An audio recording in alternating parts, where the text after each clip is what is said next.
तो आज हम शुरू कर रहे हैं with the concept of intermediates. Organic chemistry में कुछ रिएक्शन सिंगल स्टेप होते हैं और कुछ रिएक्शन मल्टी स्टेप होते हैं। जैसे आपने केमिकल काइनेटिक में भी सीखा है कि दो प्रकार के रिएक्शंस होते हैं, एक जो एक ही स्टेप में पूरे हो जाते हैं और एक जो दो या तीन स्टेप में पूरे होते हैं। जब भी कोई रिएक्शन मल्टी स्टेप होता है तो उसमें इंटरमीडिएट बनता है। ऑर्गेनिक केमिस्ट्री में 6-7 इंटरमीडिएट हैं जो कि देखने को मिलते हैं। उनमें से तीन का जिक्र 11th-12th में आता है। सबसे पहला इसमें आता है कार्बोकेटाइन। जैसे कि हम कहते हैं व्हाट इज केटाइन, केटाइन का मतलब है प्लस चार्ज। तो कार्बोकेटाइन का मतलब है कार्बन हैविंग पॉजिटिव चार्ज। तो कार्बन पे अगर प्लस चार्ज हो, that is basically called as carbocation.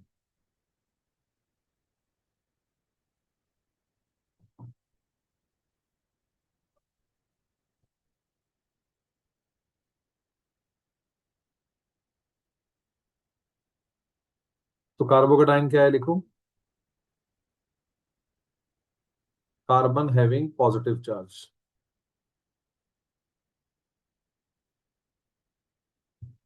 जैसे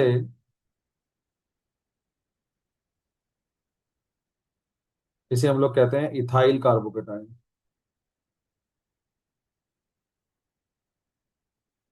ऐसे ही कार्बोनाइन क्या होता है, carbon having negative charge.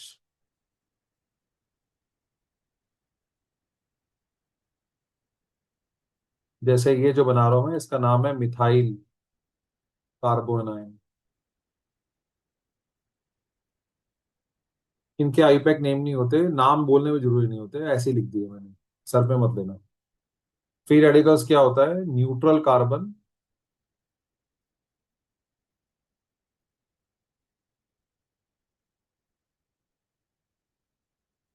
having one unpaired electron. So carbon having one unpaired electron.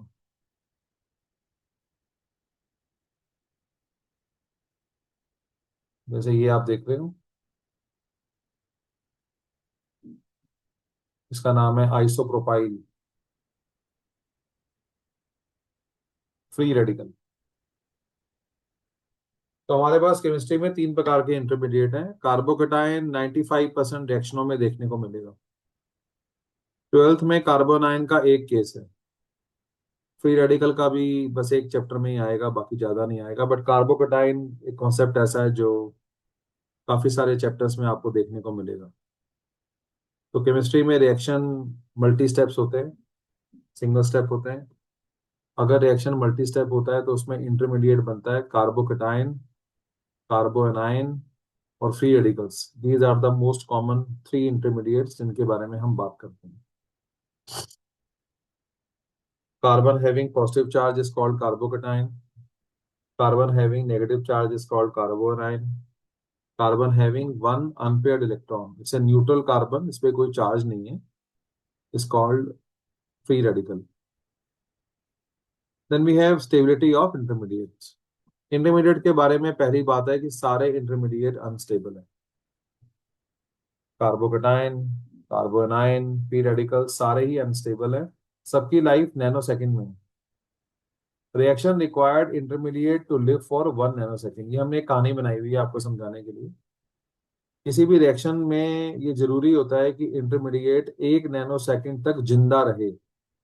कोई भी इंटरमीडिएट अगर 1 नैनो सेकंड से पहले मर जाएगा तो उसको अनस्टेबल कहा जाएगा। लिखा हुआ है if intermediate live for less than 1 nanosecond it is of no use and we say it is unstable। और कोई भी इंटरमीडिएट अगर 1 नैनो सेकंड से ज्यादा देर तक जिंदा रहता है तो उसको हम स्टेबल एनफ मानते हैं कि वो रिएक्शन में पार्टिसिपेट कर सकता है। किसी भी इंटरमीडिएट का फायदा तभी है जब वो इतनी देर तक कम से कम जिंदा रहे कि वो रिएक्शन में पार्टिसिपेट कर सके। तो एक बेंचमार्क है नैनो सेकंड। कोई भी इंटरमीडिएट अगर 1 नैनो सेकंड से ज्यादा देर तक जिंदा रह सकता है तो उसको स्टेबल इंटरमीडिएट कहते हैं। और अगर वो 1 नैनो सेकंड से कम समय के लिए जिंदा रहता है तो उसे अनस्टेबल इंटरमीडिएट कहता है। ये इंटरमीडिएट इतने अनस्टेबल होते क्यों हैं, तो उसके कारण अलग अलग हैं। कार्बोकेटाइन में अनस्टेबल होने का कारण है चार्ज। हमेशा याद रखो, चार्ज दुख का कारण है। देखो सारे, चार्ज दुख का कारण है। चार्ज स्पीसीज कभी स्टेबल नहीं हो सकती, अकेला चार्ज हमेशा दुखी। चार्ज दुख का कारण है। कार्बोकेटाइन में दुख का कारण है पॉजिटिव चार्ज। कार्बोकेटाइन में दुख का कारण है पॉजिटिव चार्ज।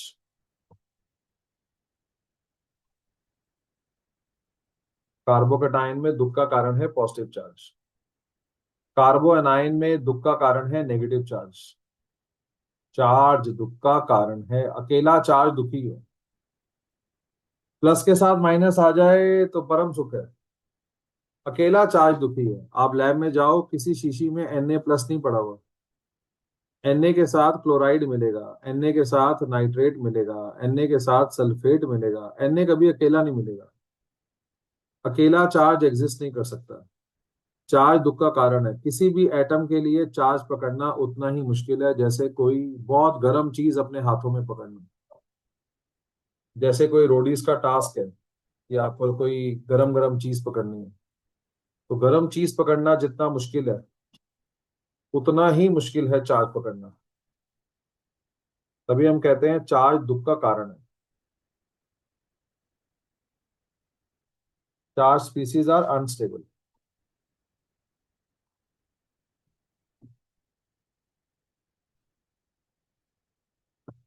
एक मिनट रुको जरा।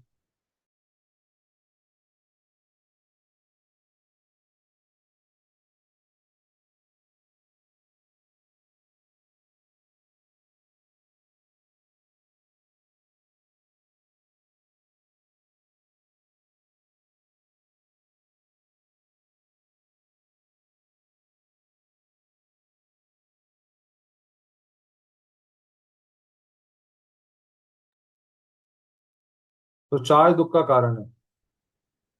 प्लस चार्ज माइनस चार्ज जिन पे है वो हाईली अनस्टेबल है। नेक्स्ट आते हैं फ्री रेडिकल। फ्री रेडिकल में दुख का कारण चार्ज नहीं है, क्योंकि इन पे चार्ज होता ही नहीं है। इनमें जो दुख का कारण है वो है इनकम्प्लीट ऑक्टेट। इनमें दुख का कारण है इनकम्प्लीट ऑक्टेट। जैसे ये एक फ्री रेडिकल है, आप देख सकते हो कार्बन 3 बॉन्ड बना रहा है और एक इलेक्ट्रॉन ये रहा है इसके पास, तो इसमें 7 इलेक्ट्रॉन है। इसका ऑक्टेट पूरा नहीं है। दुख का कारण इलेक्ट्रॉन की कमी है। सो ज्ञान कहता है चार्ज दुख का कारण है, तो कार्बोकेटाइन कार्बोनाइन अनस्टेबल हैं उनके चार्ज के कारण। फ्री रेडिकल में कोई चार्ज नहीं है, फिर भी वो दुखी है। उसका कारण है कि उसका ऑक्टेट पूरा नहीं है। Next, inductive effect and stability of intermediate. हम किसी इंटरमीडिएट को देखकर कैसे बताते हैं कि वो स्टेबल होगा कि नहीं होगा? क्योंकि कोई भी ऑर्गेनिक रिएक्शन तभी हो सकता है जब आपका इंटरमीडिएट स्टेबल हो। तो ये हम कैसे पता लगाते हैं कि कोई भी इंटरमीडिएट स्टेबल है कि नहीं है? इसका तरीका है कि हम इंडक्टिव इफेक्ट या रेजोनेंस का इस्तेमाल करते हैं। जैसे फोकस करो, ये आपके सामने कार्बोकेटाइन बना हुआ है, क्योंकि कार्बन पे प्लस चार्ज है। आपको 2 कार्बोकेटाइन दिए गए हैं, आपसे पूछा हुआ है कौन ज्यादा स्टेबल होगा। कौन ज्यादा स्टेबल होने का मतलब है किसकी लाइफ ज्यादा होगी, कौन ज्यादा देर तक जिंदा रहेगा, कौन ज्यादा देर तक प्लस चार्ज पकड़ पाएगा। सो दुख का कारण दोनों में सेम है, पॉजिटिव चार्ज। अगर चार्ज पॉजिटिव चार्ज दुख का कारण है तो चार्ज कम करने से सुख आएगा। अगर चार्ज गर्म बॉल की तरह है तो उसके गर्माहट कम करो। अगर चार्ज गर्म बॉल की तरह है तो उसकी गर्माहट कम करो। जैसे आपने कोई गरम गरम चीज पकड़ ली है, सो उसको ज्यादा देर तक तभी पकड़ सकते हैं अगर उस पर कुछ ठंडा पानी डाल दें। तो आपको छोटी सी चीज देखनी है, वो है न्यूट्रलाइजेशन। दुख का कारण प्लस चार्ज है। हाँ जी बताओ, मिथाइल ग्रुप कैसा ग्रुप है? इलेक्ट्रॉन डोनेटिंग ग्रुप है या electron withdrawing group? Electron donating group. Electron donate. ये क्या करेगा, ये थोड़ा सा माइनस चार्ज इसकी तरफ शिफ्ट करेगा, ये भी इसकी तरफ शिफ्ट करेगा, ये भी इसकी तरफ शिफ्ट करेगा।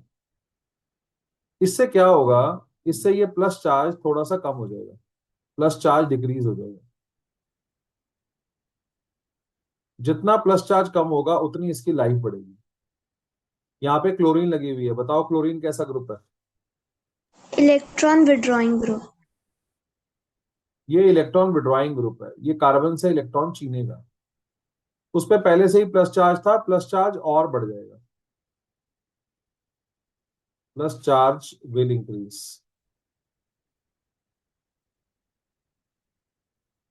इस पे प्लस चार्ज बढ़ जाएगा। तो इन दोनों में से who is more stable? Answer है ये वाला कार्बोकेटाइन। क्यों? क्योंकि इस पे प्लस चार्ज घटेगा, जिससे ये कार्बन प्लस चार्ज थोड़ी और देर तक पकड़ पाएगी। तो इंडक्टिव इफेक्ट हमें हेल्प करता है ये आइडेंटिफाई करने में कि विच कार्बोकेटाइन इज स्टेबल और विच इज नॉट स्टेबल। कोई भी ऐसा कार्बोकेटाइन जिसपे प्लस चार्ज कम हो रहा हो, that is considered to be more stable, क्योंकि चार्ज दुख का कारण है, तो दुख कम होगा तो स्टेबिलिटी बढ़ेगी। इसलिए कहा जाता है इलेक्ट्रॉन डोनेटिंग ग्रुप कार्बोकेटाइन की लाइफ को बढ़ाते हैं, और इलेक्ट्रॉन विड्रॉइंग ग्रुप जो होते हैं वो इसकी लाइफ को घटाते हैं, क्योंकि ऑलरेडी आप पे प्लस चार्ज है, और क्लोरीन और ज्यादा प्लस चार्ज बढ़ा देगी तो उससे और स्टेबिलिटी खराब हो जाएगी। जैसे मान लो कहीं आपके घर में आग लगी और आपके पड़ोसी ने एक मग्गा पानी डाला, तो कम से कम उसने आग बुझाने की कोशिश करी, हालांकि उससे आग बुझेगी नहीं। लेकिन अगर वो केरोसिन डाल देगा तो आग भड़क जाएगी।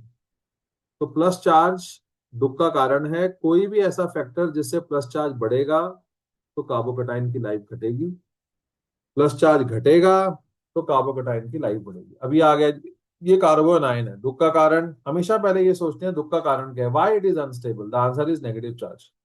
बताओ जी, मिथाइल कैसा ग्रुप है? Electron electron donating. डोनेट। आप देखो ये माइनस चार्ज और बढ़ा देंगे, और इसमें तो तीन लगे हुए हैं, इसमें ऐसे तीन लगे हुए हैं। इसका मतलब या ये वाला जो कार्बो एनाइन है ये इसके मुकाबले स्टेबल होगा, क्योंकि three electron donating group intensify negative charge, makes it unstable, जिससे और ज्यादा अनस्टेबिलिटी आ जाएगी। कोई कॉम्प्लिकेशन नहीं है, बहुत छोटी सी चीज सोचनी है। चार्ज प्लस चार्ज दुख का कारण है, माइनस चार्ज दुख का कारण है। प्लस चार्ज कम करो लाइफ बढ़ेगी, माइनस चार्ज कम करो लाइफ बढ़ेगी। रेडिकल में आपको पता है कि कोई चार्ज नहीं होता। यहाँ पे दुख का कारण होता है कि भाई इलेक्ट्रॉन पूरे नहीं है, इलेक्ट्रॉन की कमी है, ऑक्टेट पूरा नहीं है। तो आप देखो ये रेडिकल है, इसमें तीन मिथाइल लगे हुए हैं। आपको पता है ये मिथाइल क्या है, ये इलेक्ट्रॉन डोनेटिंग ग्रुप है। ये इसको इलेक्ट्रॉन डेंसिटी देंगे, इसकी इलेक्ट्रॉन की कमी को पूरा करने की कोशिश करेंगे। यहाँ पे एक ही लगा होगा। So three electron donating groups try to increase electron density on free radical. तो फ्री रेडिकल में स्टेबिलिटी, इंस्टेबिलिटी का कारण था इलेक्ट्रॉन की कमी, कि उसका ऑक्टेट पूरा नहीं था, वो गरीब है, उसके पास पैसे नहीं है, और ये तीन मिथाइल ग्रुप उसको पैसे दे रहे हैं, उसकी स्टेबिलिटी को बढ़ा रहे हैं। इसलिए ये वाला रेडिकल इज मोर स्टेबल। यहां तक कोई डाउट है तो पूछो।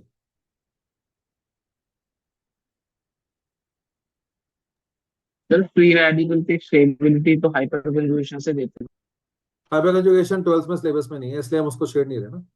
हम आपको इंडक्टिव इफेक्ट से उसको समझा रहे हैं। पूरी ट्वेल्थ में एनसीईआरटी में हाइपर कंजुगेशन वर्ड ही नहीं है। हम कार्बोकेटाइन के लिए भी हाइपर कंजुगेशन ही लगाते हैं 11th में। हाइपर कंजुगेशन ही बेस्ट इफेक्ट भी है। पर ट्वेल्थ की जो पूरी केमिस्ट्री है उसमें ऐसे केसेस रखे गए हैं जो कार्बो, जो कि इंडक्टिव इफेक्ट से आसानी से एक्सप्लेन हो जाते हैं। कोई और सवाल?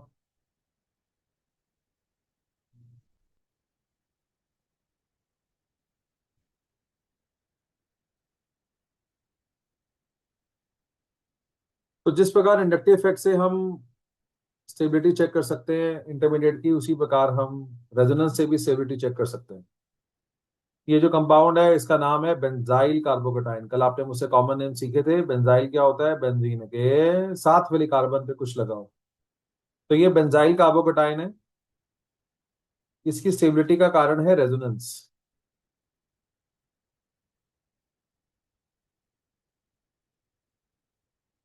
रेजोनेंस कैसे बनानी है? वही जैसे कल सिखाया था आपको। पहले रिंग बना लो।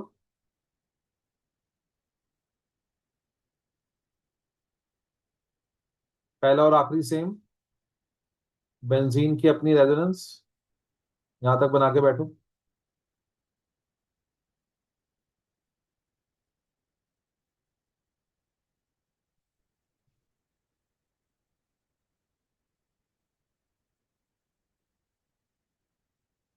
इस कार्बन पे प्लस चार्ज है, ये कार्बन अपनी कमी को पूरा करने के लिए बेंजीन से इलेक्ट्रॉन छीनेगी। तो बेंजीन का इलेक्ट्रॉन इसको मिल जाएगा, इसका चार्ज खत्म हो जाएगा, लेकिन बेंजीन पे चार्ज पॉजिटिव आ जाएगा। आपको पता है चार्ज हमेशा ऑर्थो पैरा पोजीशन पे आते हैं।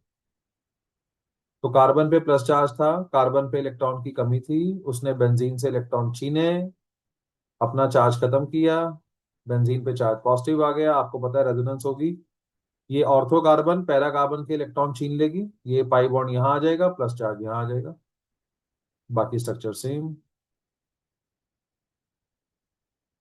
ये ऑर्थो से इलेक्ट्रॉन छीनेगी, प्लस चार्ज यहां आ जाएगा, डबल बॉन्ड यहां आ जाएगा, बाकी स्ट्रक्चर सेम। और आखिरी में ये इलेक्ट्रॉन नीचे आ जाएंगे, प्लस चार्ज वापस आ जाएगा।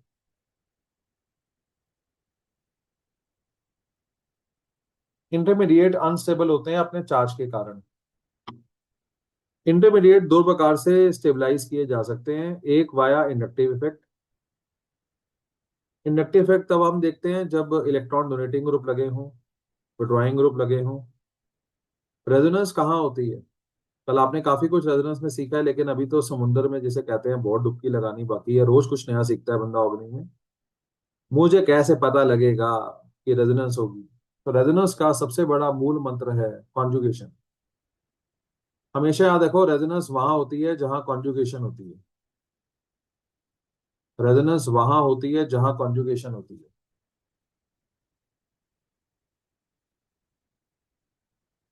रेजोनेंस कहाँ होती है? जवाब, जहां कॉन्जुगेशन है। कॉन्जुगेशन क्या होता है? Double bond single bond, double bond single bond, double bond single bond. जहां अल्टरनेट डबल सिंगल बॉन्ड हो वहां रेजोनेंस होती है। जैसे बेंजीन। अब देखो, बेंजीन में एक बॉन्ड डबल है, फिर सिंगल है, फिर डबल है, फिर सिंगल है, फिर डबल है, फिर सिंगल है। इसे कॉन्जुगेशन कहते हैं। रेजोनेंस कहाँ होती है? जहां पे अल्टरनेट डबल सिंगल बॉन्ड होते हैं, या double bond single bond plus charge. जैसे भी आपने देखा बेंजाइल का आपको बताएं। ये देखो, double bond single bond plus charge. तो जहां पे डबल सिंगल पॉजिटिव है वहां कंजुगेशन है। और रेजोनेंस कहाँ होती है? Double bond single bond minus charge. जैसे कार्बोनाइन। दूसरा एग्जांपल देते हैं।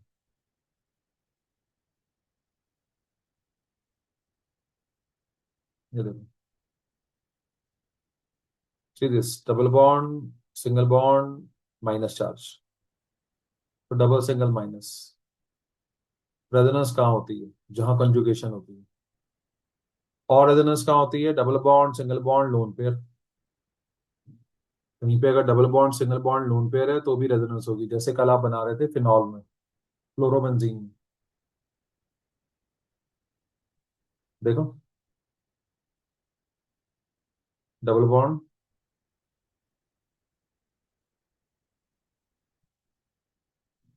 Single bond lone pair.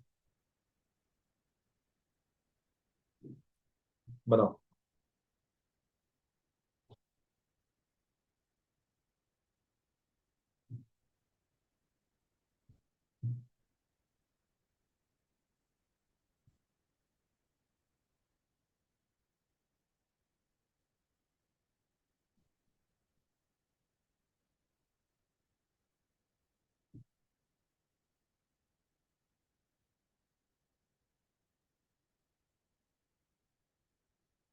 कोई सवाल किसी का?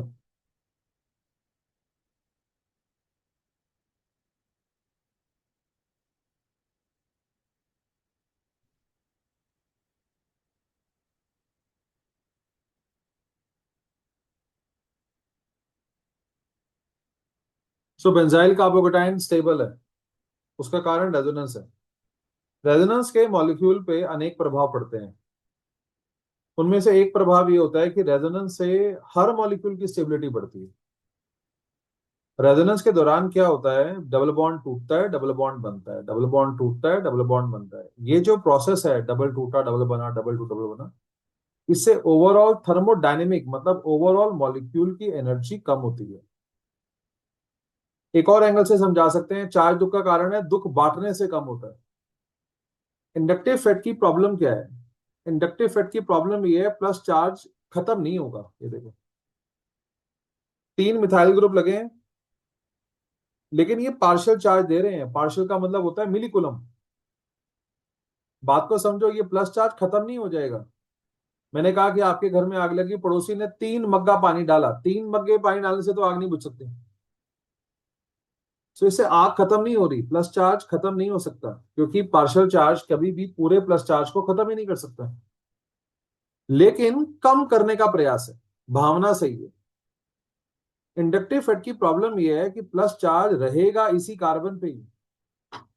आप अपनी सिचुएशन को इमेजिन करो, आपके हाथ में गर्म बॉल है, आपको वो पकड़नी है, आपका हाथ सड़ रहा है, तो किसी ने साथ में, आप समझो कि चंद ठंडे पानी की बूंदे आप पे छिड़क दी, बस इतना ही है। इससे ये तो नहीं होगा कि आपको पूरी राहत मिल जाएगी, लेकिन हाँ, प्रयास चला कि थोड़ी सी गर्मी कम हुई, कुछ छींटे पड़ी हैं आप पे ठंडे पानी की, पर बॉल आपको ही पकड़नी है।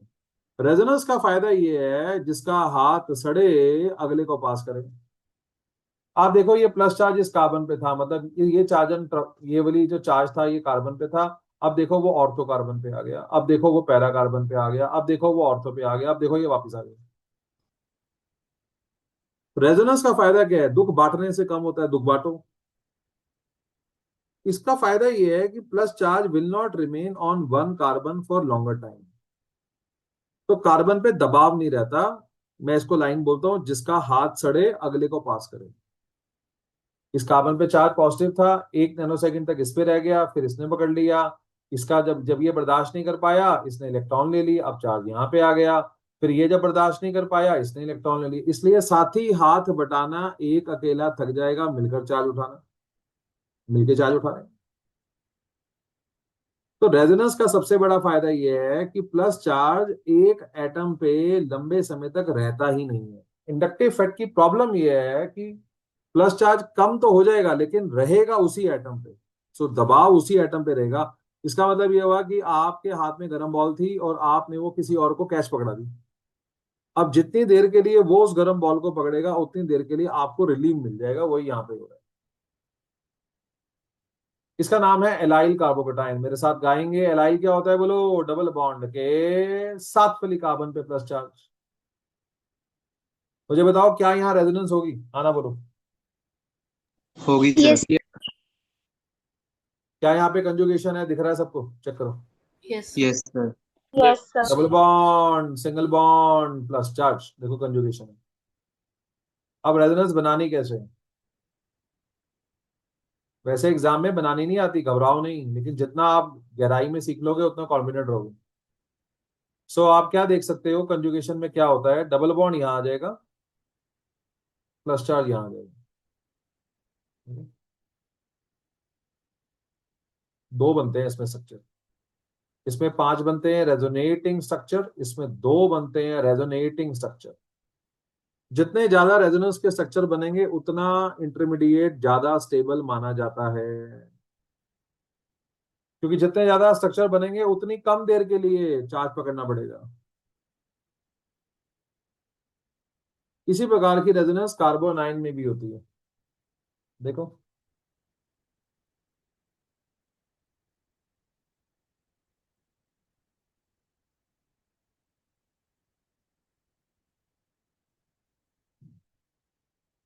Double bond, single bond, lone pair, conjugation, 5 बनेंगे स्ट्रक्चर। पहला आखिरी, बेंजीन की अपनी रेजोनेंस।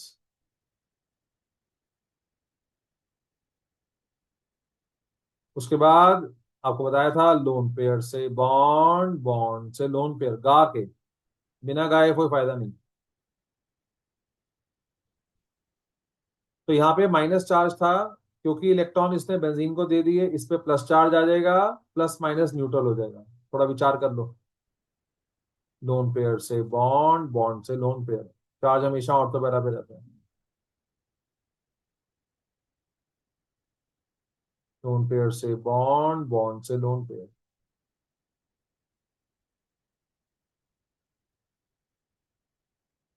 लोन पेयर से बॉन्ड, बॉन्ड से लोन पेयर।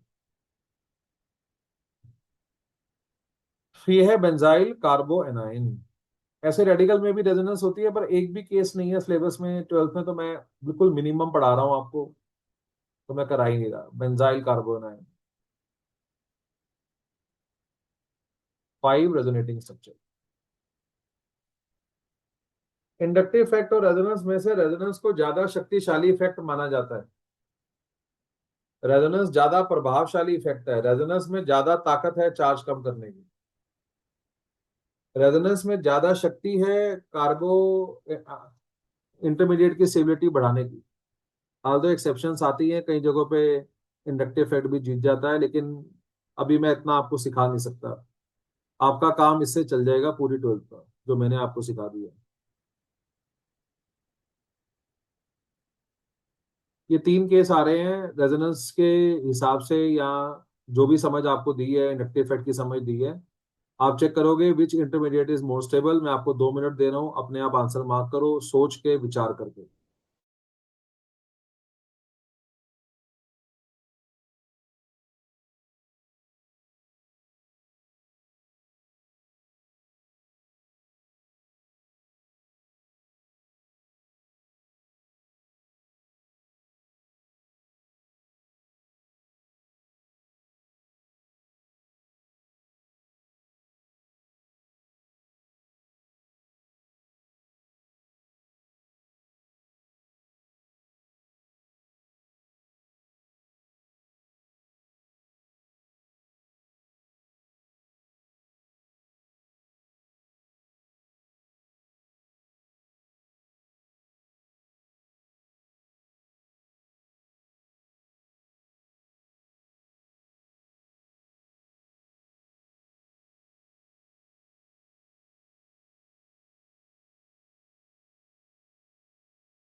हाँ जी, ये एलाइल कार्बोकेटाइन है और ये बेंजाइल कार्बोकेटाइन है। दुख का कारण पॉजिटिव चार्ज है। रेजोनेंस हमेशा पहले चेक करते हैं, हमेशा पहले ये सोचते हैं कि क्या जो मुझे मॉलिक्यूल दिया है उसमें रेजोनेंस हो सकती है।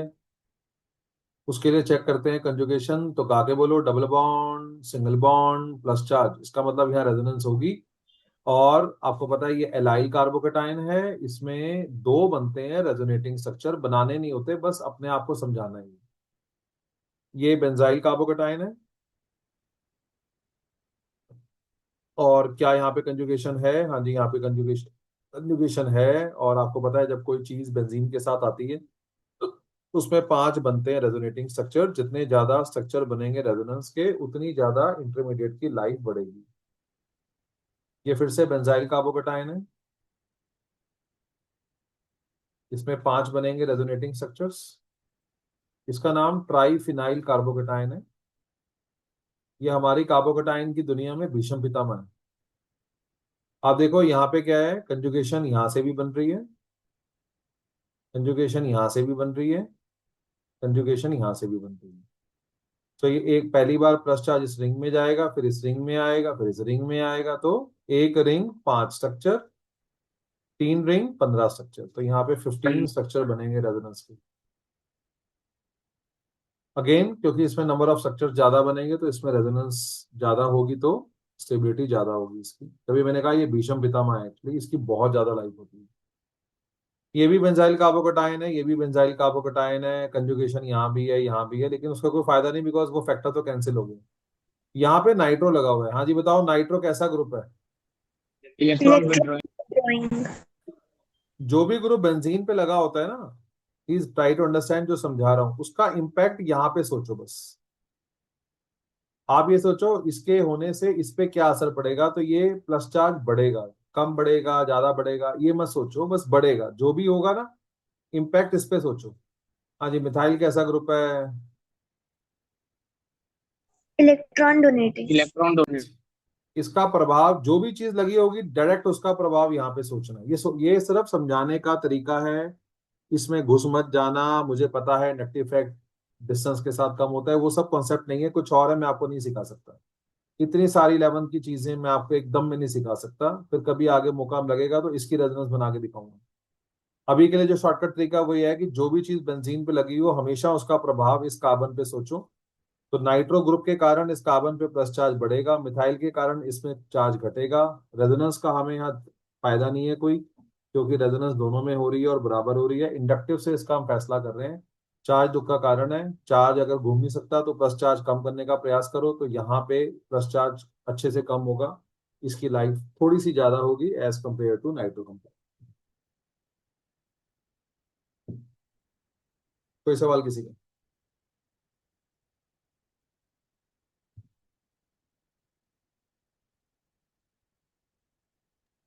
सर आपने बोला था कि चार्ज दुख का कारण होता है, तो अगर स्ट्रक्चर अगर इंक्रीज होंगे तो मतलब चार्ज भी तो इंक्रीज होगा, तो चार्ज तो स्टेबिलिटी तो इंक्रीज हुआ ही डिक्रीज नहीं हो ना, जाएगी। चार्ज तो सेम ही रहा। रेजोनेंस में चार्ज इंक्रीज कहाँ होता है? पहले माइनस चार्ज यहाँ पे था, अब यहाँ आ गया, तो इससे रिलीफ मिल गया ना इसको, तो इसका हाथ सड़ रहा था, अब इसका हाथ सड़ेगा, तो ये तो बच गई ना। किसी भी एक कार्बन को बहुत देर तक चार्ज पकड़ना नहीं पड़ेगा। तो तुम लाइन गलत बोल रहे हो वो है कि चार्ज बढ़ जाएगा। चार्ज कैसे बढ़ा? पहले इस पे था, अब इस पे आ गया, चार्ज तो सेम ही रहा। कोई और सवाल?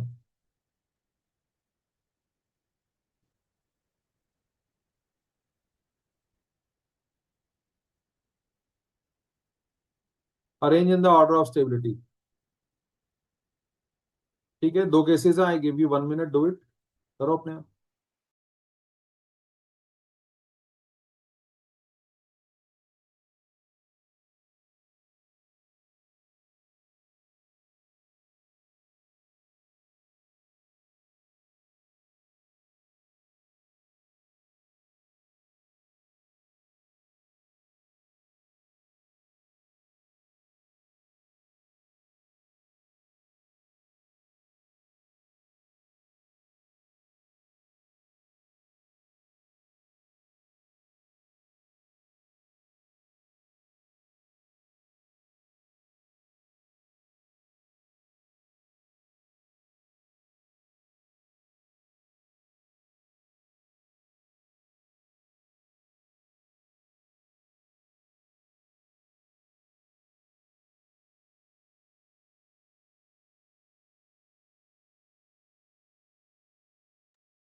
हाँ जी, आंसर चेक करो। मुझे यहाँ पे 3 कार्बोकेटाइन दे रखे हैं, मैं क्या देखता हूँ कि तीनों कार्बोकेटाइन में कंजुगेशन मेंटेन हो रहा है, double single plus charge, double single plus charge और डबल सिंगल प्लस चार्ज। फिर अब इतनी अंडरस्टैंडिंग यहाँ तक चलते चलते आई गई है कि अगर एक बेंजीन के साथ वाली कार्बन पे प्लस चार्ज हो तो 5 बनते हैं स्ट्रक्चर, इसमें रेजोनेंस के 15 स्ट्रक्चर बनेंगे। इसमें 2 बेंजीन रिंग जुड़ी हुई हैं तो रेजोनेंस के 10 स्ट्रक्चर बनेंगे। इसमें भी 2 रिंग बनी हुई हैं तो रेजोनेंस के 10 स्ट्रक्चर बनेंगे। इसका मतलब अगर हम स्टेबिलिटी की बात करें तो सबसे ज्यादा स्टेबल फर्स्ट होगा। अब इन दोनों में जो कॉमन चीज है वो है कि रेजोनेंस के स्ट्रक्चर सेम बन रहे हैं, लेकिन जो अलग बात है वो है कि इसमें एक एक्स्ट्रा मिथाइल ग्रुप भी लगा हुआ है, और आपको पता है मिथाइल ग्रुप एक इलेक्ट्रॉन डोनेटिंग ग्रुप है जो थोड़ा सा प्लस चार्ज कम करने का प्रयास करेगा, जो फैसिलिटी यहाँ पे नहीं है। तो बहुत थोड़े से मार्जिन से second will be more stable then third. इसका रीजन है रेजोनेटिंग स्ट्रक्चर 15, इसका है रेजोनेटिंग स्ट्रक्चर 10 प्लस एक इलेक्ट्रॉन डोनेटिंग ग्रुप। इसमें है रेजोनेटिंग स्ट्रक्चर 10 लेकिन कोई भी इलेक्ट्रॉन डोनेटिंग ग्रुप नहीं है, तो बड़े स्लाइट मार्जिन से number 2 will be more stable. ये सारे कार्बोकटाइन है और इनमें से किसी में भी रेजोनेंस नहीं हो सकती, क्योंकि कहीं भी आप देख रहे हो कंजुगेशन नहीं बन सकता, क्योंकि डबल बॉन्ड प्रेजेंट नहीं है। सो अब मैं इसको इंडक्टिव के बेसिस पे करूंगा। यहाँ पे 3 इलेक्ट्रॉन डोनेटिंग ग्रुप लगे हुए हैं जो प्लस चार्ज को काफी कम करने का प्रयास करेंगे। यहाँ पे क्लोरीन लगी हुई है जो आपको पता है इलेक्ट्रॉन खींचती है, तो यहाँ पे 3 विड्रॉइंग ग्रुप लगे हुए हैं जिससे प्लस चार्ज बहुत ज्यादा बढ़ जाएगा। और यहाँ पे एक इलेक्ट्रॉन डोनेटिंग ग्रुप लगा हुआ है जो थोड़ा सा प्लस चार्ज कम करने का प्रयास करेगा। सो ऑर्डर ऑफ स्टेबिलिटी होगा फर्स्ट, थर्ड, सेकंड। लिखो और सवाल पूछो।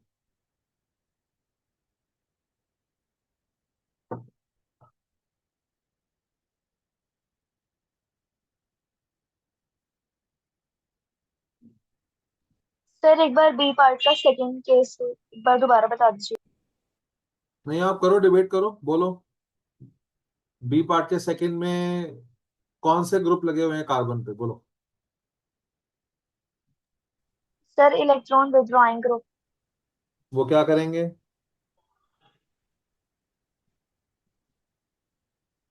बोलो, वो कार्बन से इलेक्ट्रॉन चार्ज, छीनेंगे, बोलो।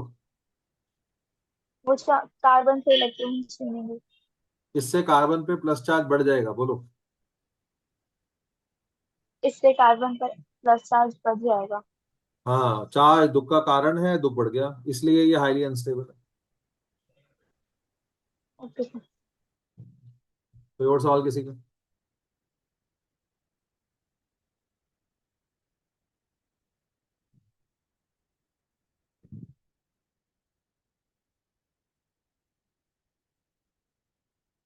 Importance of stable intermediate. हम क्यों चाहते हैं कि इंटरमीडिएट स्टेबल हो, अब आपको उसका कारण समझाते हैं। एक केस स्टडी दे रहे हैं, hydrolysis of benzyl chloride versus methyl chloride. ये आप 12th में भी हेलोल्केन में पढ़ोगे।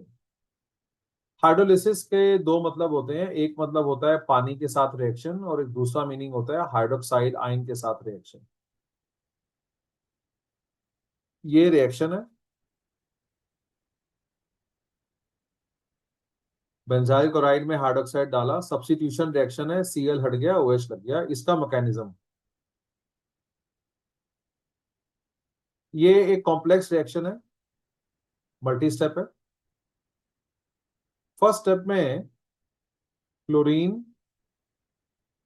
कार्बन से इलेक्ट्रॉन छीनती,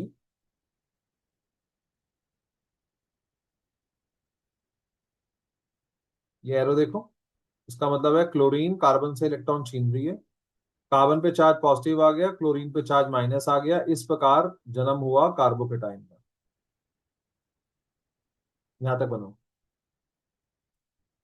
जब भी कभी रिएक्शन मल्टी स्टेप होगा उसमें इंटरमीडिएट बनेंगे। बेंजाइल क्लोराइड में क्लोरीन ने कार्बन से इलेक्ट्रॉन छीने, कार्बन पे चार्ज पॉजिटिव आ गया, कार्बोकेटाइन का जन्म हो गया। इस कार्बोकेटाइन का नाम बताओ। Benzyl carbocation. कार्बोकेटाइन। ये स्टेबल है या अनस्टेबल है? स्टेबल है, स्टेबल है। मतलब अनस्टेबल है। इसमें 5 बनेंगे। हमेशा याद रखो, कोई भी कार्बोकेटाइन जिसमें रेजोनेंस हो गई वो 100% स्टेबल है। सो इस ये कार्बोकेटाइन स्टेबल है। When carbocation is stable, this is actually very stable. आपको समझाने के लिए कुछ बता रहा हूँ, इसकी लाइफ जो है वो 20 नैनो सेकेंड है। इस चीज का क्या मतलब है, बताओ। तभी 20 नैनो सेकेंड्स तक रिएक्शन से रिएक्ट कर सकते। नहीं, ये 20 नैनो सेकेंड तक अपने ऊपर प्लस चार्ज पकड़ सकता है। चार्ज दुख का कारण है, चार्ज पकड़ना बड़ा मुश्किल है। ये 20 नैनो सेकंड तक अपने ऊपर प्लस चार्ज पकड़ सकता है। और अब इसका चार्ज खत्म करने के लिए हाइड्रोक्साइड आयन चल पड़ा है, बस आ ही रहा है, ये आ गया। इसको इस कार्बोकेटाइन के साथ रिएक्ट करने में 1 नैनोसेकंड का समय लगता है, और ये प्लस चार्ज अपने ऊपर 20 नैनोसेकंड तक पकड़ सकता है। इसका मतलब अगर कहीं भी बेंजाइल कार्बोकेटाइन बन गया तो 100% वो रिएक्ट करके ही मानेगा, रिएक्शन होगा ही होगा। इसीलिए कहते हैं इंटरमीडिएट अगर स्टेबल होगा तभी रिएक्शन होगा। ये उल्टी गंगा है, ये अलग कहानियां है। स्टेबल इंटरमीडिएट ही काम का है, जो अनस्टेबल है वो हमारे काम का नहीं है। So as benzyl carbocation is stable, it can wait, ये वेट कर सकता है। ये उल्टा हाइड्रोक्साइड से कहता है भाई आराम से आओ, अमूल माचो, बड़े आराम से, कोई जल्दी नहीं है। It can wait for hydroxide to come. Plus minus neutral, सब इस चीज को समझने की कोशिश करो। प्लस के साथ माइनस टकराएगा, दुख हमेशा के लिए खत्म हो जाएगा। इट कैन वेट, क्योंकि ये 20 नैनोसेकंड तक अपने ऊपर प्लस चार्ज होल्ड कर सकता है, वाया रेजोनेंस इसमें शक्ति है। और ये सिर्फ 1 नैनोसेकंड में आ ही जाएगा। इसका मतलब बेंजाइल कार्बोकेटाइन अगर बना तो रिएक्शन होगा ही होगा। शिक्षा, only stable intermediate can react.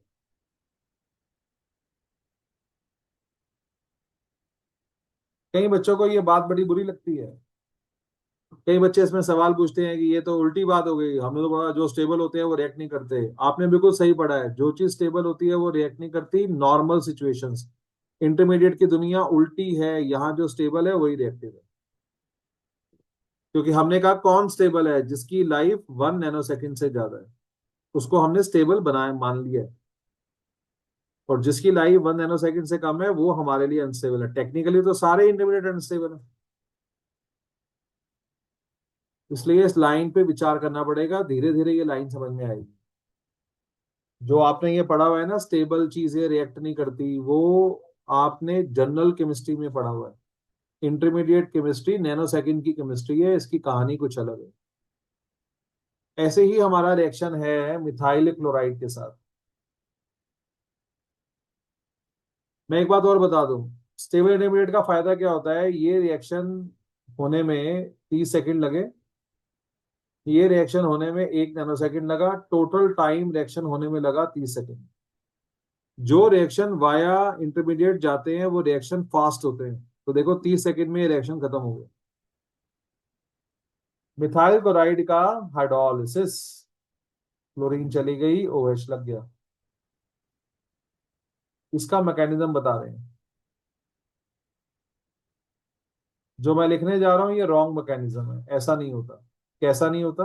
ऐसा नहीं होता। क्लोरीन ने कार्बन के इलेक्ट्रॉन छीने, क्लोरीन पे चार्ज माइनस, कार्बन पे चार्ज पॉजिटिव, ये बना मिथाइल कार्बोकेटाइन, ये बना के बैठ गया।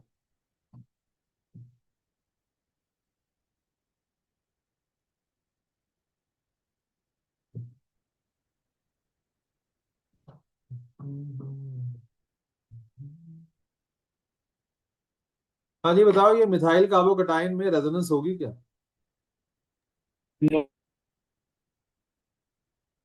क्यों? कंजुगेशन। कंजुगेशन ही नहीं है। तो इसमें डबल बॉन्ड नहीं है, मतलब कंजुगेशन नहीं है। इसमें इंडक्टिव इफेक्ट लगेगा क्या? इसमें इलेक्ट्रॉन डोनेटिंग ग्रुप लगे हुए हैं जिस कार्बन पे चार्ज पॉजिटिव नो। है। No sir. आप देखो, जिस कार्बन पे चार्ज पॉजिटिव है उसके साथ हाइड्रोजन लगे हुए हैं। So no electron donating group. आपको पता है स्टेबिलिटी के दो ही तरीके हैं। आप स्टेबल हो सकते हो या तो रेजोनेंस से, या फिर आप पे कोई इलेक्ट्रॉन डोनेटिंग ग्रुप लगाओ। इसमें दोनों ही नहीं है। इसका मतलब this is going to be highly unstable. ये हाईली अनस्टेबल है। इसकी जो लाइफ है वो 0.1 नैनोसेकेंड है। इसकी हिंदी बोलो। Zero zero point one point one percent nano seconds के लिए पॉजिटिव चार्ज रख सकते। प्रॉब्लम ये है कि जो हमारा हाइड्रोक्साइड है उसको आने में 1 नैनोसेकेंड का मिनिमम टाइम लगेगा।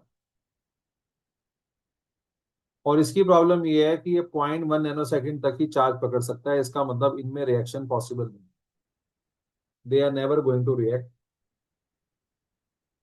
जैसे हम कहते हैं कई बार हम हॉस्पिटल पहुंचने से पहले ही मर जाते हैं, डॉक्टर कहता है जी आपने आने में देर कर दी, अगर आप थोड़ा टाइम पहले आ जाते तो हम इनकी जान बचा सकते थे। ये वो वाला हाल है। सो मिथाइल कार्बोकटाइन की प्रॉब्लम ये है कि ये सिर्फ 0.1 नैनो सेकेंड तक ही प्लस चार्ज पकड़ पाएगा। पर 0.1 नैनो सेकेंड में कोई रिएक्शन पॉसिबल नहीं है, क्योंकि हमारे केमिस्ट्री में एक कैटायन और एनायन को रिएक्ट करने में मिनिमम 1 नैनो सेकेंड का समय लगता है। जिसका आसान सा मतलब हो गया कि ये रिएक्शन ऐसे नहीं हो सकता, this can not happen like this, ये ऐसे नहीं हो सकता। ये रिएक्शन किसी और तरीके से होता है। ये रिएक्शन सिंगल स्टेप चलता है, एलिमेंट्री। और उसमें क्या होता है कि ज्यादा डिटेल नहीं बताएंगे अभी आपको, ये आपके आगे सिलेबस में है। हाइड्रोक्साइड आयन 180 डिग्री का एंगल बनाते हुए यहां से भागते हुए आता है, और ये इस कार्बन के साथ जोर से टकराता है, इतनी जोर से टकराता है कि कार्बन क्लोरीन बॉन्ड टूट जाता है और ये इससे लग जाता है। कोलिजन थ्योरी ऐसे। सो हाइड्रोक्साइड आयन 180 डिग्री मतलब जहां क्लोरीन लगी है ना, एग्जैक्टली इसके ऑपोजिट डायरेक्शन से भागता हुआ आता है, इस कार्बन पे जोर से टकराता है। इसके इम्पैक्ट से इसी लाइन में जो बॉन्ड होता है कार्बन क्लोरीन का, वो वीक पड़ जाता है, टूट जाता है। इस रिएक्शन को होने में लगता है जी 1 घंटा। बताओ ये रिएक्शन स्लो क्यों है?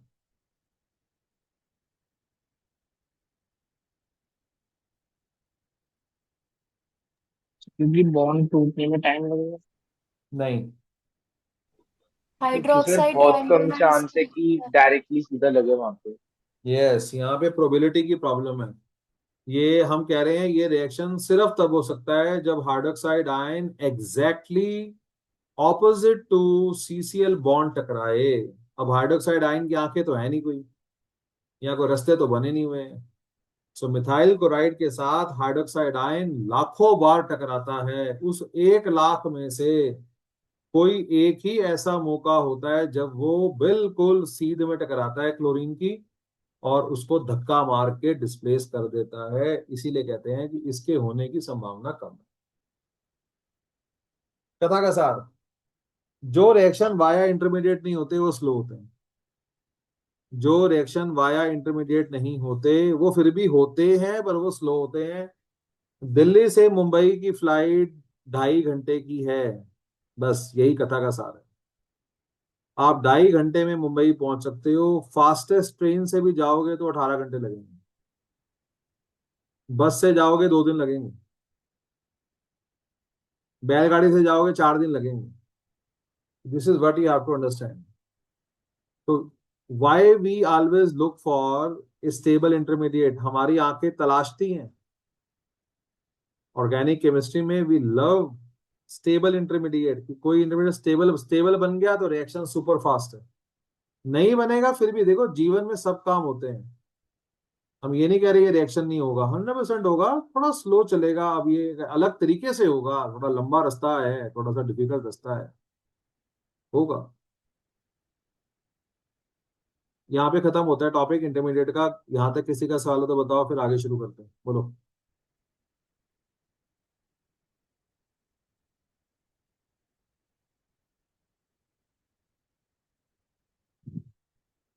लास्ट टॉपिक आ रहा है इस चैप्टर का, बेंजीन की कथाएं।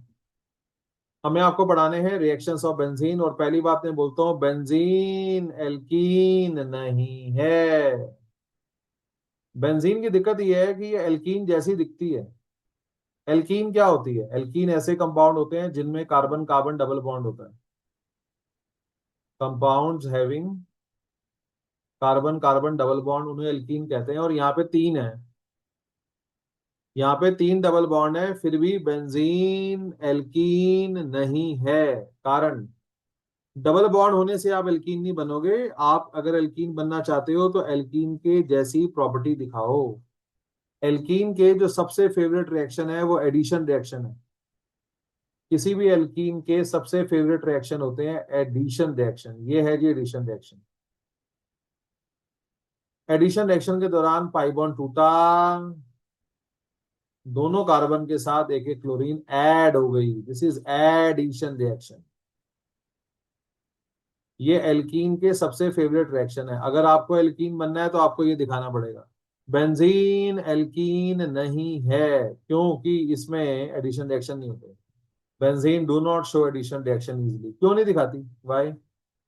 क्योंकि बेंजीन में जो ये डबल बॉन्ड है ये रेजोनेंस में लगे पड़े हैं। Single bond double bond, single bond double bond, conjugation होने के कारण यहाँ पे रेजोनेंस होती है। ये पाई बॉन्ड यहाँ आ जाएगा, ये पाई बॉन्ड यहाँ आ जाएगा, ये पाई बॉन्ड यहाँ आ जाएगा, ये बन जाएगा। और resonance, so in benzene pi bond are involve in resonance, जिससे फायदा होता है, विच इंक्रीज स्टेबिलिटी। हर मॉलिक्यूल स्टेबल रहना चाहता है। अगर एडिशन रिएक्शन हुआ तो पाई बॉन्ड टूट जाएगा, पाई बॉन्ड टूट गया, रेजोनेंस खत्म, रेजोनेंस खत्म, स्टेबिलिटी खत्म। इसलिए बेंजीन नॉर्मल कंडीशन में, देखो हमारी केमिस्ट्री में ना हम ना तो सुनते नहीं है। मैं इसको दो थप्पड़ मारूंगा ये एडिशन भी दिखा देगी। लेकिन एक बात होती है आपकी मर्जी, स्पॉन्टेनिटी। देखो ऐसा है, घर में अगर बाप आके दिखा देना तो बच्चे घिया भी खा लेते हैं। बड़ी सिंपल सी बात है, आंखें दिखाने की बात है बस हमारी। तो एक होती है चॉइस, एक होता है कि आपको फोर्स कर दिया। तो अगर आपको हम चॉइस देते हैं तो बहुत ही कम बच्चे होंगे जो घिया खाना चाहेंगे। You love to have burger, pizza, chowmein, momos, तो आपने वो सब खाना है। That is your choice. Benzene की चॉइस नहीं है एडिशन, बस ये समझ लो। इसका मतलब ये नहीं है बेंजीन एडिशन दिखा नहीं सकती। Drastic condition, tough condition, light, ultraviolet rays, high temperature, catalyst waitlist, ऐसे को महान पाई बॉन्ड नहीं। पाई बॉन्ड ऐसा महान नहीं होता कि हम तोड़ ना सकें, इसलिए आपको सही स्पिरिट में पढ़ना पड़ेगा, स्पॉन्टेनिटी। सो बेंजीन को अगर आप चॉइस दोगे तो वो कभी भी एडिशन नहीं दिखाएगी, क्योंकि एडिशन दिखाने से उसके पाई बॉन्ड टूट जाएंगे। पाई बॉन्ड टूटी तो रेजोनेंस खत्म, रेजोनेंस खत्म तो स्टेबिलिटी खत्म, समाज में इज्जत खत्म। आज बेंजीन की जो भी समाज में इज्जत है वो सब रेजोनेंस के कारण है। इसलिए बेंजीन को एडिशन रिएक्शन पसंद नहीं है। तो फिर बेंजीन कौन से रिएक्शन दिखाती है? बेंजीन दिखाती है सब्स्टिट्यूशन रिएक्शन। आपको पता है बेंजीन में 6 कार्बन है, हर कार्बन पे एक हाइड्रोजन है।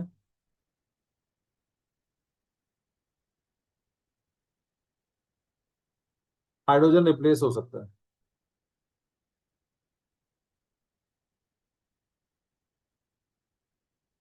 मान लो एक ई स्पीसीज आ रही है,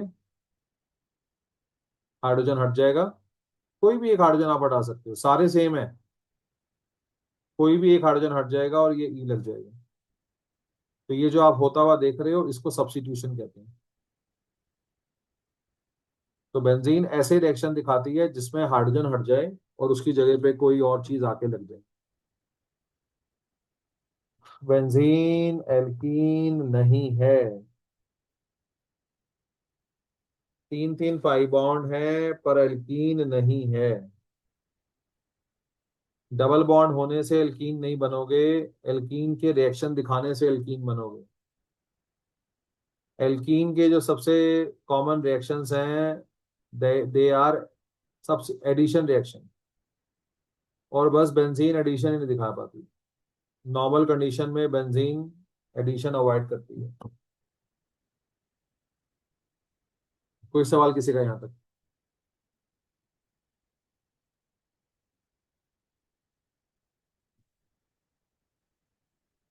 अब हम बेंजीन के रिएक्शंस पढ़ने जा रहे हैं। दिस इज रोटी पानी, ये हर चैप्टर में आएंगे।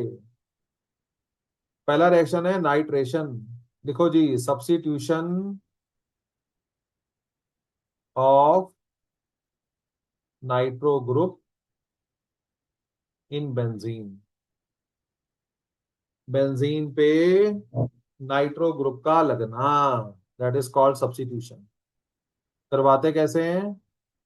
Nitric acid concentrated, sulphuric acid concentrated, benzene में आपको ये दो एसिड डालने हैं। ये सल्फ्यूरिक एसिड कैटलिस्ट का काम करता है, और आपका जो ये नाइट्रिक एसिड है ये आपका मेन रिएजेंट है। मैं ये रिएक्शन आपको दो तीन एंगलों से दिखाऊंगा। पहला मैं कंडेंस फॉर्मूला दिखा रहा हूँ। बेंजीन होती है C6H6। नाइट्रिक एसिड को मैं ऐसे लिख रहा हूँ, देख लो HNO3 है, कुछ अलग नहीं है। सल्फ्यूरिक एसिड को मैं एरो पे लिख रहा हूँ। यहां से एक H चला जाएगा, गिनती करो। यहां से OH चला जाएगा, पानी का लॉस हो जाएगा। देखो यहां से एक H चला गया, C6H5 रह गया, H की जगह पे NO2 लग गया। जो H निकला था वो इस OH के साथ जुड़ के पानी बना देगा। देखो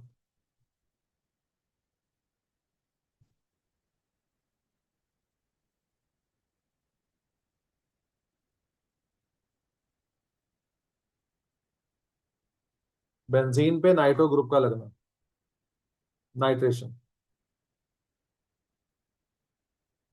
इस रिएक्शन को ऐसे भी दिखा रहा हूं मैं, देखो। बेंजीन में 6 कार्बन होती है, मैं सिर्फ एक कार्बन दिखा रहा हूँ। बेंजीन में 6 हाइड्रोजन होते हैं, मैं सिर्फ एक दिखा रहा हूँ जिसकी बलि चढ़नी है। ये नाइट्रिक एसिड है, H यहां से चला गया, OH यहां से चला गया। बेंजीन सब्स्टिट्यूशन दिखाती है, नाइट्रो यहां पे लग गया, पानी का लॉस हो गया।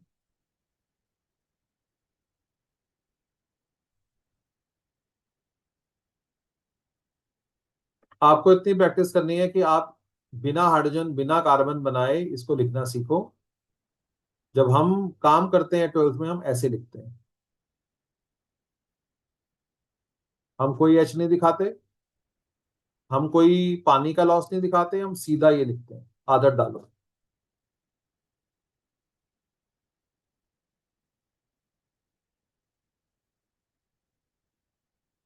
बोल बोल के याद करना है, साउंड सुननी है। नाइट्रेशन, नाइट्रो ग्रुप का लगना।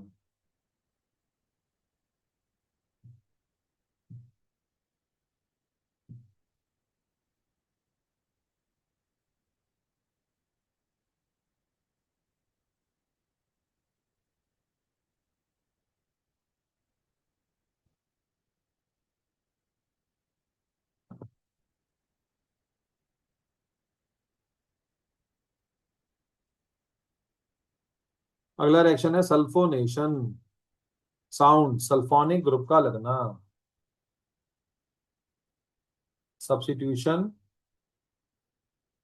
Of sulphonic group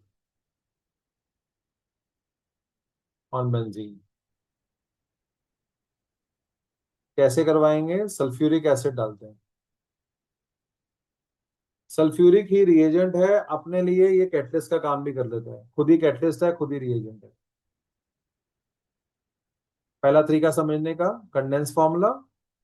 sulphuric acid को मैं ऐसे लिख रहा हूं, देख लो।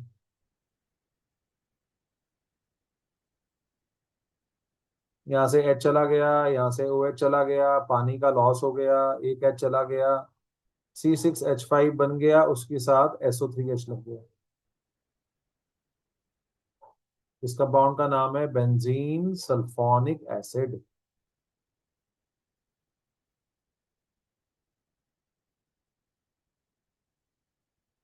दूसरा तरीका लिखने के लिए मैं कार्बन शो कर रहा हूँ। ये गलत तरीका होता है, कभी भी ऐसे लिखना नहीं चाहिए। इससे समाज में जातिवाद फैलता है। अगर 6 कार्बन थी तो यही क्यों दिखाई, 6 हाइड्रोजन थे तो सिर्फ इसी को क्यों दिखाया, क्या ये ऊंची जाति का है, क्या बाकी नीची जाति के हैं? तो इससे समाज में जातिवाद फैलता है। ऑर्गेनिक में this is not a good way of writing, लेकिन अभी मैं लिखूंगा ताकि आपको मैं समझा सकूं। मैं आपको रिएक्शन अलग अलग एंगल से दिखा रहा हूँ। मेरा मानना है ऑर्गेनिक में एंगल होता है।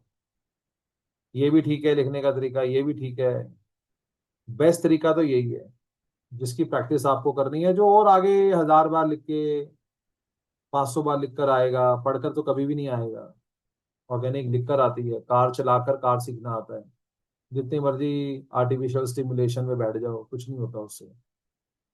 जब सामने से रिक्शा आ रहा होगा ना, उधर से स्कूटी, उधर से पीछे से कार पे पे कर रही होगी, उस वक्त आप कैसे कार चलाते हो, दैट दैट इज इंपॉर्टेंट। तो अल्टीमेट प्रैक्टिस इस चीज की है।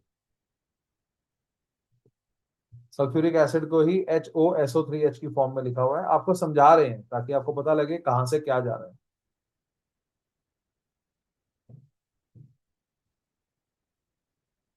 सो बेंजीन पे सल्फोनिक ग्रुप का लगना।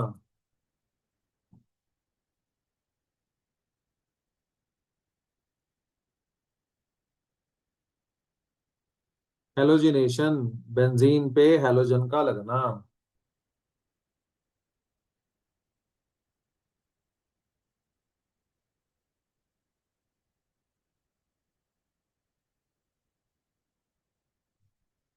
इसमें दो पढ़ा रहा हूं आपको, क्लोरीनेशन और ब्रोमिनेशन।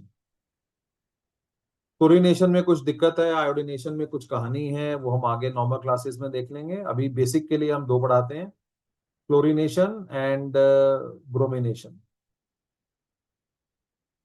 सो आपको क्लोरीनेशन करनी है, बहुत सिंपल है, आप क्लोरीन डाल दो। कैटलिस्ट के तौर पे या तो आयरन डाल सकते हो या FeCl3 डाल सकते हो, दोनों अलाउड है, जो अच्छा लग जाए, जो तुम्हें आराम से याद होता है याद कर लो। H यहां से निकल जाएगा, Cl यहां से निकल जाएगा, गिनतियां करा करो। एक H, ये क्रॉस लगाने का मतलब है फोकस। क्रॉस का मतलब है फोकस करो। एक Cl यहां से गया, एक H यहां से गया, एक H चला गया तो क्या रह गया, C6H5, उसकी जगह पे एक Cl लग गया और एक Cl H के साथ चला गया। दूसरा तरीका दिखाने का,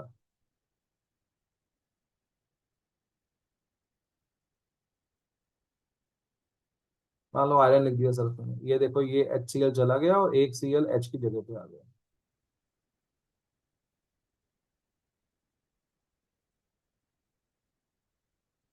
अल्टीमेटली हमें लिखना कैसे है,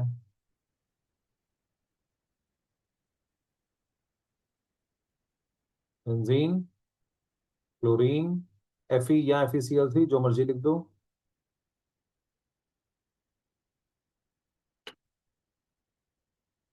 हेलोजिनेशन जनरल नाम, क्लोरीनेशन स्पेसिफिक हो गया, क्लोरीन का लगना।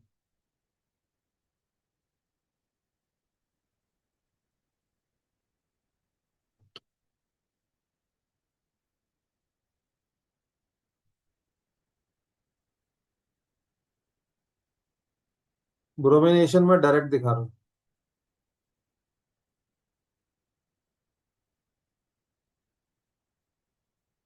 बेंजीन,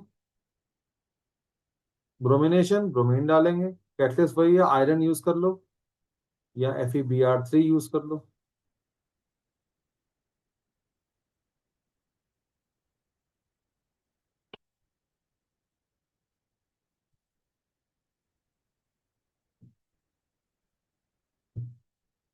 बेंजीन के 5 बेसिक रिएक्शन है, दिस इज रोटी पानी ऑफ केमिस्ट्री। हर एक चैप्टर में ये पांचों रिएक्शन आएंगे।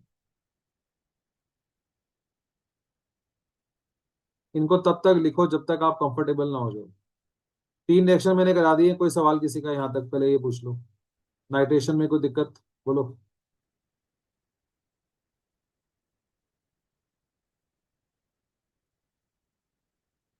सल्फोनेशन में कोई दिक्कत, तो सल्फोनेशन वाला पेज दिखा दो। सल्फोनिक ग्रुप किसे कहते हैं, SO3H।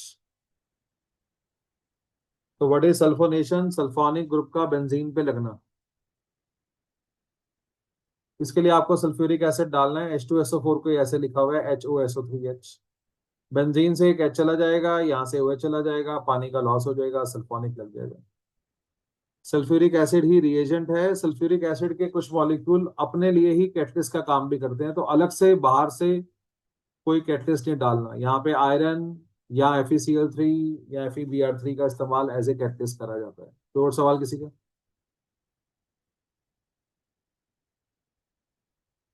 फिल्डक्राफ्ट नेम रिएक्शन, ऐसे रिएक्शन जो साइंटिस्ट के नाम पे होते हैं उनको नेम रिएक्शन कहते हैं। इनकी इंपॉर्टेंस और ज्यादा होती है, बोर्ड में ये 5 से 10 नंबर के बीच में आते हैं। इन पे कन्वर्जन्स आती हैं, इन पे रीजनिंग क्वेश्चंस आते हैं, इनके बिना पेपर ही नहीं बनता। तो फिल्डक्राफ्ट साइंटिस्ट का नाम है, Friedel Crafts alkylation, substitution of alkyl group.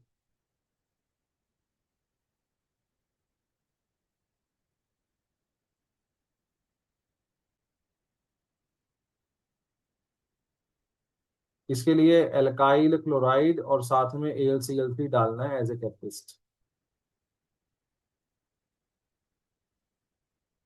RCl का मतलब होता है एल्काइल क्लोराइड।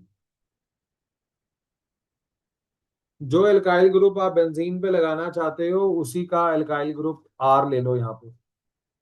जैसे मैं आपको कराता हूँ, एग्जांपल दे रहा हूँ, फील्ड क्राफ्ट मीथाइलेशन, मिथाइल ग्रुप का बेंजीन पे लगना। तो आपको मिथाइल लगाना है तो आप यहाँ पे मिथाइल क्लोराइड डाल दो। AlCl3 कैटलिस्ट है, बेंजीन से H चला जाएगा, यहाँ से Cl चला जाएगा और H की जगह पे मिथाइल लग जाएगा। जो कंपाउंड बन रहा है उसका कॉमन नेम पहचानने की कोशिश करो, toluene.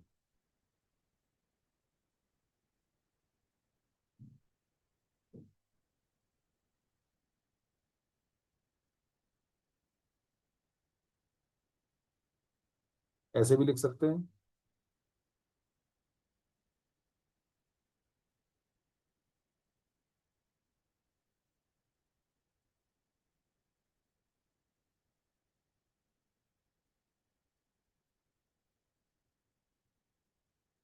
But the ultimate practice is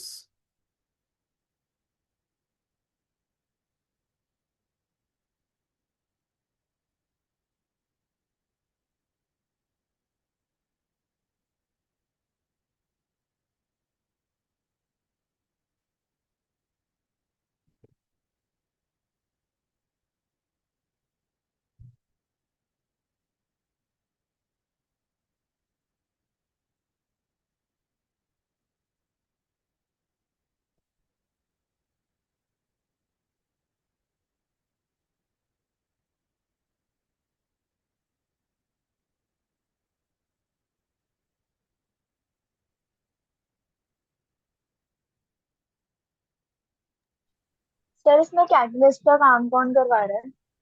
AlCl3 लिखा तो है ये।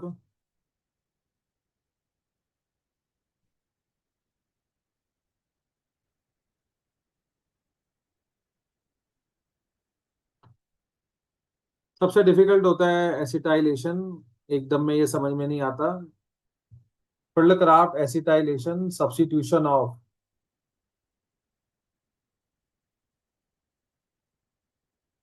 Acetyl group on benzene. दो ऑप्शन है आपके पास, या तो एसिटाइल क्लोराइड डाल दो AlCl3 के साथ,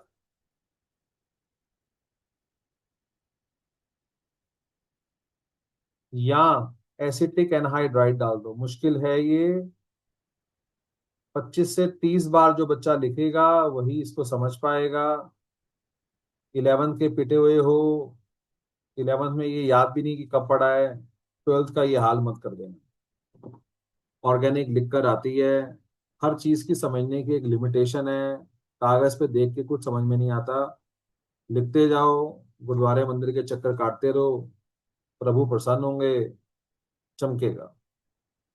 पढ़ के तो कतई नहीं आएगा, ये तो बिल्कुल नहीं आता। Field craft acetylation, CH3CO group को एसिटाइल ग्रुप कहते हैं। This is called acetyl group. ये एसिटाइल क्लोराइड से भी मिल जाएगा और ये एसिटिक एनहाइड्राइड से भी मिल जाएगा। सो इसमें हम ऐसे ही लिखते हैं, सिंपल फॉर्मूला, कंडेंस फॉर्मूला करके, ताकि आप ज्यादा अच्छा समझ सको। H यहां से चला गया, Cl यहां से चला गया, धागे जहां से टूटते हैं वहां से जुड़ते हैं, धागे जहां से टूटते हैं वहां से जुड़ते हैं। इसका H चला गया, ये रह गया, इसका Cl चला गया, तो CO, इस कार्बन का बॉन्ड कम हो जाएगा।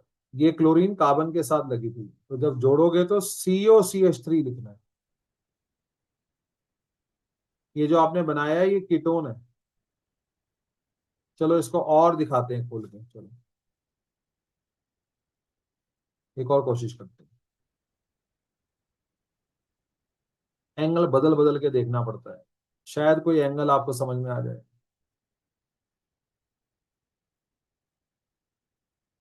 ये देखो मैं इसको भी खोल के लिख रहा हूँ। मैंने कहा था एल्डिहाइड में, कीटोन में, कार्बोक्सिलिक एसिड में, अमाइड में, एसिड क्लोराइड में, सब में कार्बोनाइल ग्रुप होता है। धागे जहां से टूटते हैं वहां से जुड़ते हैं। Please try to focus on this word, this is भ्रम ज्ञान। मन को समझाओ, कार्बन का बॉन्ड कम हो गया, ये सोचो। ये देखो, CH2CO रह गया, कार्बन का बॉन्ड, क्योंकि Cl चली गई, कार्बन का बॉन्ड कम हो गया, इधर से इस कार्बन का बॉन्ड कम हो गया। देखो,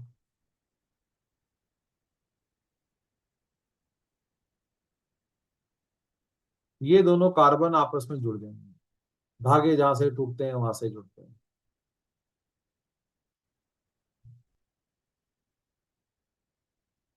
कीटोन एसिटोफिनॉन बनेगी।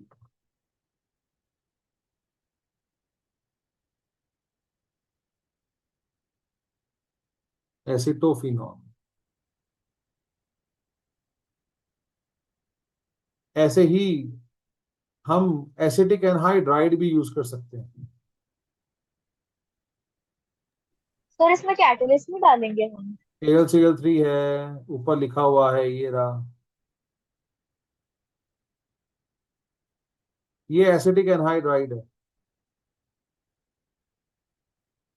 बहुत आसान है, अगर आप फोकस करोगे तो ले जाओगे। H चला गया, देखो,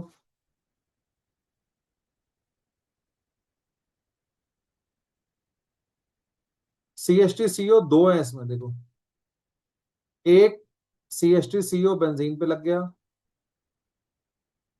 एक CH2CO रह गया और एक O रह गया। देखो, करो फोकस, इसको विजुलाइज करो, इसमें एक CH2CO है और एक CH2COO है, ऐसे ऐसे ऐसे फील करो। एक एसिटाइल ग्रुप तो बेंजीन पे लग गया और एक एसीटेट रह गया, ये CH2CO, इसके साथ H लग जाएगा, जो H यहां से निकलेगा, ये।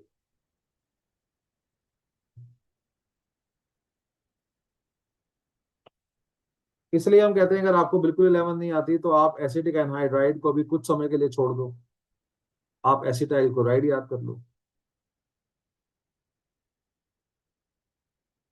सो एसिटिक एनहाइड्राइड डालो या एसिटाइल क्लोराइड डालो, दोनों से ही बेंजीन पे एसिटाइल ग्रुप लग जाएगा, COCH3 लग जाएगा बेंजीन पे और एस्टोफिनॉन बन जाएगा।